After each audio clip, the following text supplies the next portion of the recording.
राजधानी दिल्ली के ओल्ड राजेंद्र नगर में मौजूद राव आईएएस कोचिंग के बेसमेंट में पानी भर जाने से 3 छात्रों की मौत हो गई। इस हादसे को लेकर बवाल थमने का नाम नहीं ले रहा। तमाम छात्र सड़क पर प्रदर्शन कर रहे हैं, सियासी बयानबाजियां चल रही। साथ ही सपा प्रमुख अखिलेश यादव ने सरकार पर जमकर हमला बोला। अखिलेश ने कहा, यूपी में अवैध बिल्डिंग बनती है तो बुलडोजर चलता है, क्या राजेंद्र नगर की कोचिंग सेंटर पर बुलडोजर चलेगा?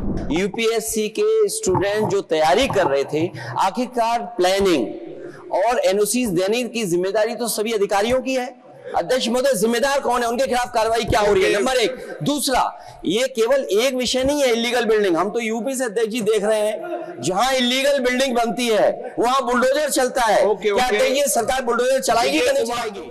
और बीजेपी ने हादसे के लिए दिल्ली की आम आदमी पार्टी सरकार को जिम्मेदार ठहराया है। उधर दिल्ली के एलजी-बीके सक्सेना ने 2 दिन में हादसे की रिपोर्ट मांगी है। इस बीच हादसे के बाद जागे बेसमेंट लाइब्रेरी के मालिकों ने छात्रों से बेसमेंट लाइब्रेरी को खाली करने को कहा है। दिल्ली में यूपीएससी की कोचिंग सेंटर में 3 छात्रों की मौत के बाद सोए अफसरों और नेताओं की नींद टूटी है। दिल्ली के राजेंद्र नगर में जितने भी कोचिंग सेंटर बेसमेंट में चल रहे थे, उनकी जांच के बाद एमसीडी ने सीलिंग की कार्रवाई शुरू कर दी है और इस मुहिम को पूरे दिल्ली में चलाने की तैयारी है। इस केस में कोचिंग सेंटर के मालिक और कोऑर्डिनेटर को 14 दिन की न्यायिक हिरासत में भेज दिया गया है।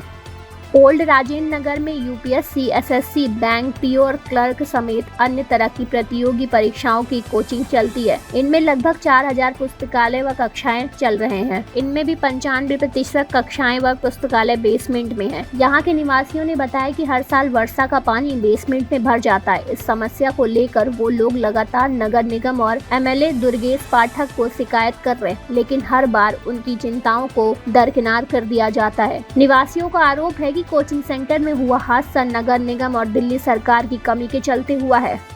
यहाँ विभिन्न कोचिंगों में यूपीएससी, एसएससी की तैयारी कर रहे उम्मीदवारों ने बताया कि बेसमेंट में हुए हादसे के बाद आसपास के अन्य कोचिंग ने भी बेसमेंट में बने पुस्तकालय में जाने पर रोक लगा दी है। यहाँ तक कि जो कक्षाएं बेसमेंट में चल रही थी वो भी बंद कर दी गई हैं। उम्मीदवारों ने बताया कि पुस्तकालय के लिए प्रत्येक व्यक्ति कोचिंग संचालक 3 से 4 हजार रुपए महीना वसूलते हैं। इनमें उन्हें 8 से 9 घंटे तक पढ़ने की अनुमति है। पुस्तकालय आम दिनों में रात को बंद हो जाता है, लेकिन परीक्षा का समय नजदीक आते हैं तो ये 24 घंटे खुले रहते हैं। बेसमेंट में चल रहे पुस्तकालयों में जगह इतनी छोटी होती है, यहाँ केवल कुर्सी और मेज ही रखी जा सकती है। इसमें 20 से 25 लोगों के बैठने की व्यवस्था होती है।